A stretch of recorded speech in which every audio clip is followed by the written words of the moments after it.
Hi, this is Sheriff Gary McFadden bringing you another edition of MCSO News 45.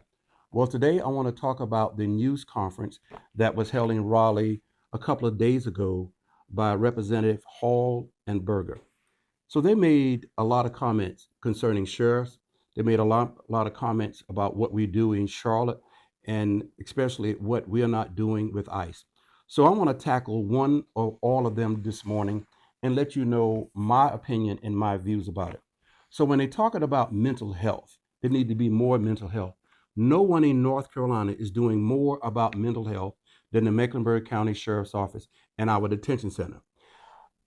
Destin Hall and Mr. Berger may not know that Sheriff McFadden and the Mecklenburg County Sheriff's Office established the first mental health pod at any facility in North Carolina when it comes to a county jail or a county detention center. And that was done in the first year of me being sheriff in Mecklenburg County. So we created something to deal with mental health the very first year in 2019 with no additional funding and no additional laws, telling us what to do. So during that time in 2019, we had a male pod to deal with behavioral health. 1 year later, we created a female pod for behavioral health. Now, we all know about COVID, but in the middle of COVID, we created what we call RISE, Restoring Individually, Safely, and Effectively. So with North Carolina Help, the Sheriff's Office here created the RISE program.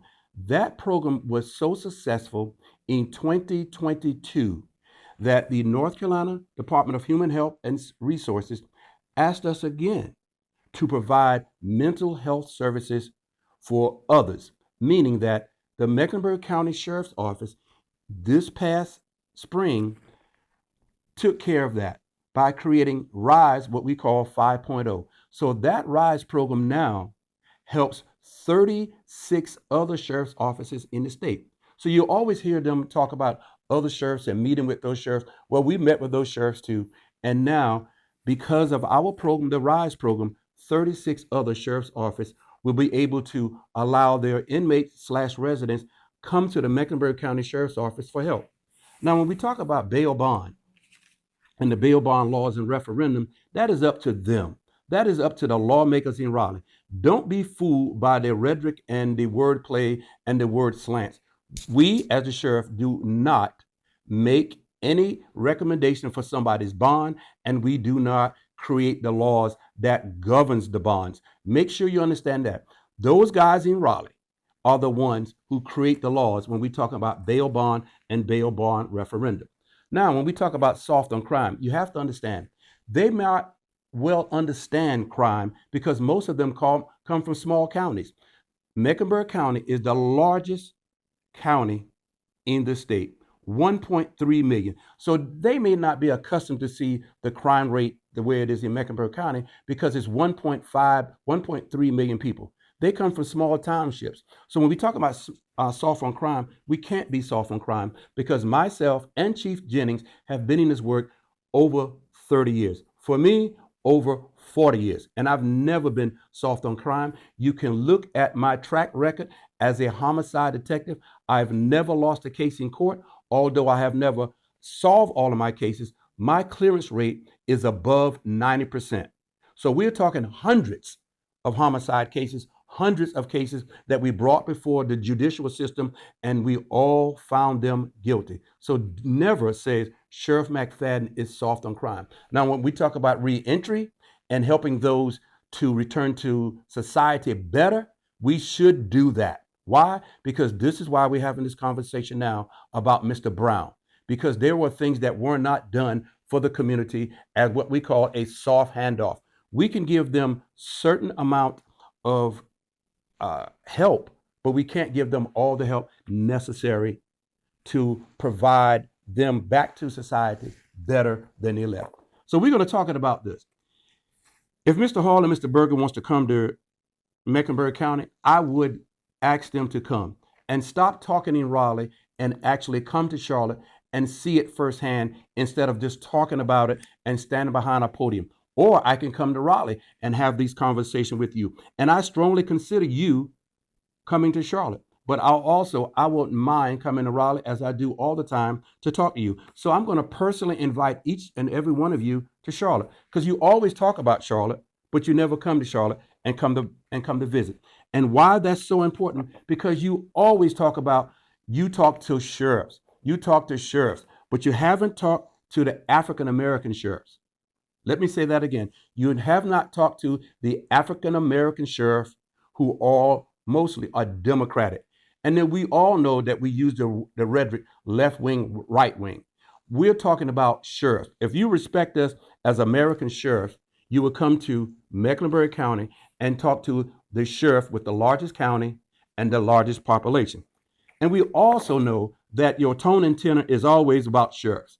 You even classified us as woke sheriffs or the super minority majority sheriff. But here's what you have to understand. We are always going to be your target, but your targets may be educational enough to help you with what we call common sense. Because we all know that Mr. Hall always talks about common sense. Every time you hear him, common sense laws, common sense policies, and it's always common sense. Well, most of all, we still need to see some of those common sense laws and common sense policies. Because we all know when you created House Bill 10 and you believe that it was common sense policy, but until I pointed out a misstep, you classified as a loophole. Nope, it's not a loophole. It's just a common sense step that you made. So it's not a loophole that you did not think like law enforcement because you're not in the law enforcement position. So talking to sheriffs, African American sheriffs, other sheriff, Republican sheriff, Democratic sheriff, independent sheriff, do not always single us out to not talk to us. I would encourage that. And here's why. After House Bill 10, you all created House Bill 318, another common sense policy that took over HB 10. And here's what happened. You are saying that Sheriff McFadden is not cooperating with ICE. But what you will never say is this: Sheriff McFadden is not following the law. So what we're saying is you have to be careful of listening to our local politicians in Raleigh. Mr. Hall will always says Sheriff McFadden is not cooperating with ICE. You will never hear him say this: Sheriff McFadden is not following the law. So it's a word game, word play. We are following the law. And if you don't think that we are cooperating with ICE again, I would invite you to my county to have a conversation with me, the largest county in the state, and also the largest sheriff's office in the state. You have friends here, and you all know that you have friends on the Democratic side, and you have friends on the Republican side here. So we don't have to name them, but you have friends in Mecklenburg County, and we can sit down and even talk with them. I don't have a problem with talking with anyone about how we can make our cities and counties better. So again, we play with the words. Imagine all of this is about a person who you classified and others as a refugee. That makes me think, why aren't you now using the word immigrant or the word immigration? And I think it's a travesty that you are using the death of this young lady for a political platform. You are saying refugee. Any other time you would say immigrant. So again, it's creative political wordplay. And I would strongly ask you to clarify why this young lady is a refugee from a war-torn country and not talk about the immigrants who are seeking the same thing, better life and a better way of living. So we have to be careful when we listen to our local politicians who's making these comments. We are not soft on crime in Mecklenburg County, and we do not make the laws on bail bonds. And when we're talking about mental health, we are the example to follow. And again, I would invite anyone from the media, anyone from the lawmakers to have these conversations. I'm looking for the day that I can sit on the stage with Mr. Berger and Mr. Hall and have a debate about immigration and all of what they believe that is working. But simply standing behind a podium and always talking about the sheriff in Mecklenburg County that is not cooperating with ICE, knowing that you can never say that I am not following the law, because we follow the law of 162.62, We followed the law of HB 10. We found the missteps.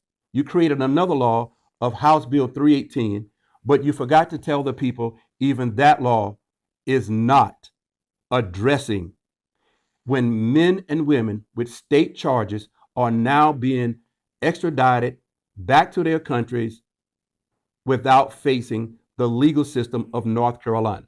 So we haven't talked about that. We haven't talked about how HB 318 is not addressing people who are charged with state charges are now being extradited, imported, or whatever you want to call it, back to their countries without facing the justice system here.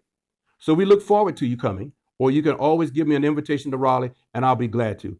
But ladies and gentlemen, we have to be careful about the wordplay that our local politicians use. Thank you. We'll see you next time.